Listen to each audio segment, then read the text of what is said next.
कहानी एक शहर के रईस बिजनेसमैन विक्रम मल्होत्रा और उसकी बेटी अनन्या की है। विक्रम के पास दुनिया भर की दौलत और शोहरत थी, लेकिन उसकी असली दुनिया उसकी बेटी में बसती थी। दोनों के बीच बहुत गहरा प्यार था, एक आदर्श पिता और एक लाडली बेटी। उनकी जिंदगी सुकून से चल रही थी, लेकिन वो नहीं जानते थे कि उनकी खुशियों को किसी की नजर लगने वाली है।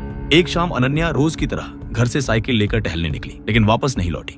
एक सुनसान सड़क पर एक वैन आई और उसे दिन दहाड़े उठा ले गई। कुछ ही घंटों में यह खबर आग की तरह पूरे शहर में फैल गई। विक्रम सदमे में टूट गया। उसकी जान उसकी बेटी में अटकी थी। तभी उस शाम विक्रम के फोन पर एक कॉल आती है, जो कि उसी किडनैपर की होती है। किडनैपर ने अनन्या के रोते हुए की आवाज विक्रम को सुनाई और 10 करोड़ की फिरौती मांगी। विक्रम घबरा गया और पुलिस को खबर कर दी। पुलिस ने बहुत हाथ पैर मारे, लोकेशन ट्रेस की, लेकिन किडनैपर बहुत शातिर थे। किडनैपर्स हर बार पुलिस वालों से एक कदम आगे चलते, वो हर बार पुलिस वालों से बचकर भाग जाते। विक्रम ने पुलिस की एक न सुनी। उसने साफ कह दिया कि दौलत मायने नहीं रखती, बेटी मायने रखती है। उसने 10 करोड़ रुपए देने का फैसला किया। अगले ही दिन उसने किडनैपर्स को 10 करोड़ रुपए दिए और अपनी बेटी को सही सलामत वापस घर ले आया। अनन्या दौड़कर अपने पिता के गले लगी और ऐसा लगा जैसे विक्रम की उजड़ी दुनिया फिर से बस गई हो।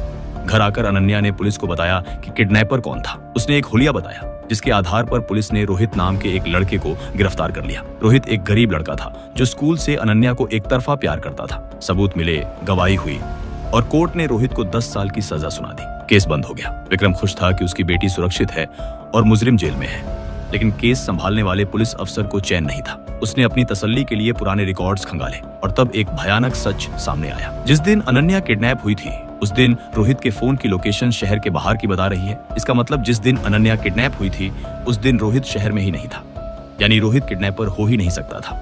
अफसर ने जब गहराई से जांच की तो वो सन्न रह गया। सच सामने आ गया, अनन्या कभी किडनैप हुई ही नहीं थी। ये सारा खेल उसने अपने बॉयफ्रेंड के साथ मिलकर रचा था। क्यों? क्योंकि विक्रम, जो दुनिया के लिए रईस था, वो पैसों के मामले में बहुत सख्त था और अनन्या को पैसे नहीं देता था। अपने ही बाप से पैसे ऐंठने के लिए अनन्या ने खुद के अपहरण का नाटक किया और रोहित को मोहरा बनाया, क्योंकि वो एक आसान शिकार था।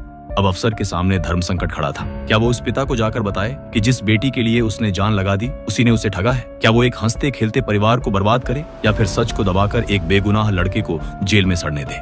शहर खामोश था, लेकिन इंसाफ का तराजू डगमगा रहा था।